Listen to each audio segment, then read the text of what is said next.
સ્વાભિમાન પર્વની ઉજવણી થઈ રહી છે તેને લઈ આજે મંત્રી જીતુભાઈ વાઘાણી તરફથી પણ નિવેદન આપવામાં આવ્યું છે। સ્વાભિમાન પર્વ પર કેબિનેટ મંત્રી જીતુભાઈ વાઘાણીએ પણ નિવેદન આપ્યું છે। કરોડો લોકો વર્ષોથી સોમનાથ મહાદેવના દર્શનાર્થે આવતા હોય છે। સ્વાભિમાન પર્વ ઐતિહાસિક ધરોહર સાથે જોડાયેલ છે। આ પર્વ એટલે કે અતૂટ આસ્થાના 1000 વર્ષ। 3000 જેટલા ઋષિકુમારો દ્વારા 72 કલાક અખંડ ઓમકાર જાપ થઈ રહ્યા છે।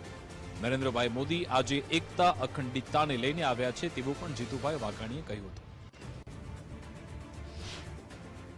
સોમનાથ સ્વાભિમાન પર્વ 8, 9, 10 અને 11 જાન્યુઆરી 2026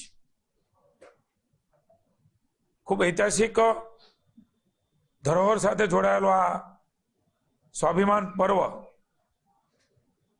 1000 વર્ષનું અતૂટ આસ્થા એટલે કે અતૂટ આસ્થાના 1000 વર્ષ।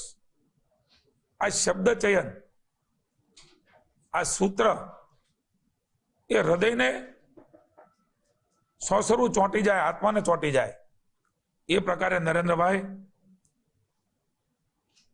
72 કલાકના અખંડ ઓમકાર જાપ ભગવાન સોમનાથના મંદિરમાં થાય।